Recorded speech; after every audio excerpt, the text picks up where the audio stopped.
Thank you very much, Mr. Chairman. First, I'd like to say that while we've been here, every minute, someone's been deported. Most of those deported have committed really no crime, other than working in the United States, which is a misdemeanor the last time I checked. They're raising their families. They're contributing. There's always the question about paying taxes. Well, they pay taxes. You can check with the Social Security Department. There's this large fund that goes unaccounted for. That means they really don't know who to attribute that money to because people have contributed. I think we need to do comprehensive immigration reform so when they pay taxes, it goes into the right account. And it helps fund and fuel our economy. I want the mayor and the state and the federal government to garner all of those tax dollars and not for it to be in the pocket of some unscrupulous employer that's taxing them but then not sending the money on. Plus, given the 1986 legislation, we all know that there was an increase in the earning ability of the undocumented once they became. I mean, everybody keeps talking about, innovation. Let me give you a little innovation. We talk a lot about the uncertainty of the market and what we do as a Congress, the uncertainty about what we do and what that causes for our financial markets. I just want everybody to think one moment. What do you think about the uncertainty in the life of 11 million undocumented workers when you give them certainty? I'll tell you what I believe they're going to do. They're going to go buy that house that they've always been thinking about buying, but since they were undocumented, didn't. They're going to buy that car. We know that 75% of our economic activity in the United States is what? Is somebody going and purchasing something. I want you to think. I want you to think about people going to insurance agencies and to banks to open accounts and to invest and to save. And most importantly, as I and other baby boomers, yes, I'm 59 years old, and I'm part of that group of people that is going to be hopefully soon going into the sunset. How soon? Well, we have... How soon? And we have a lot of people. We have the largest percentage of people ever before in the history of our nation that are leaving our workforce in the next 15 years. We need to replace them, and we need to replace these assets. Let me take a moment to say the following. There are undocumented people in this room. There are dreamers in this room. I'm happy that the president used his executive authority.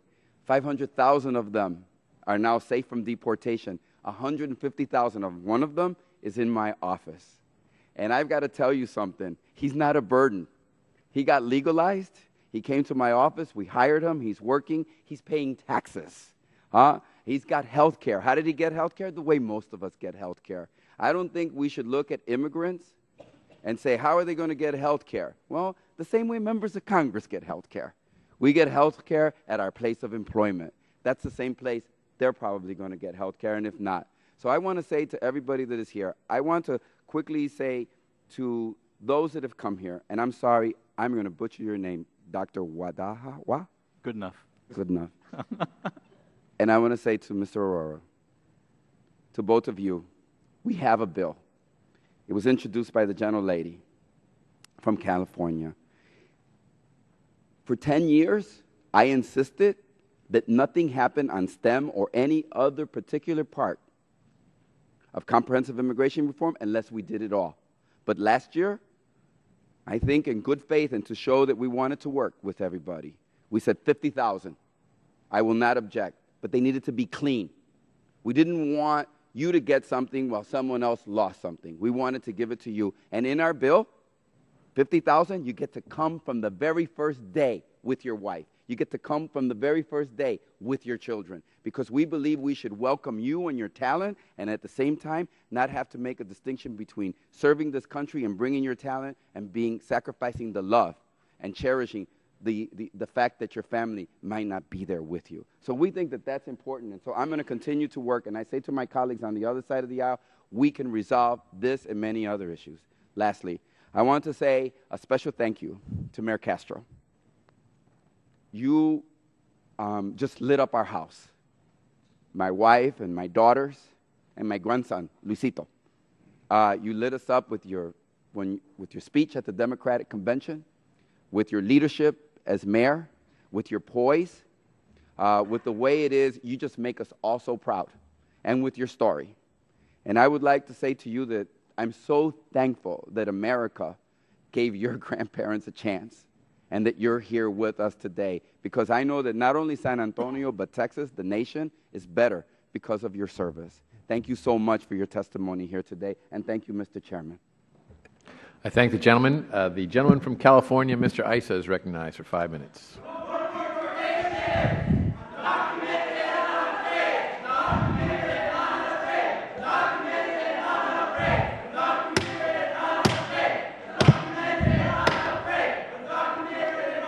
The committee will have order. This is not the way to make your point. All of those must leave.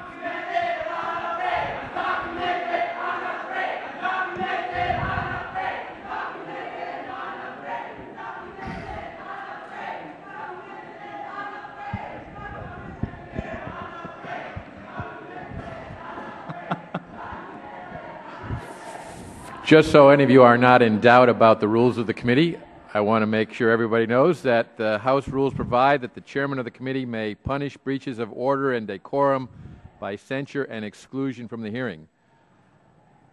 We just a moment ago did not have order in the hearing room. Members of the audience must behave in an orderly fashion, or else we will be removed from the hearing room. And let me just say as an aside, that was not a good accent point to the excellent points made by the gentleman from Illinois. The way we will resolve this is through discussion and careful deliberation about the issues, not by disrupting efforts to educate the members of this committee and the public.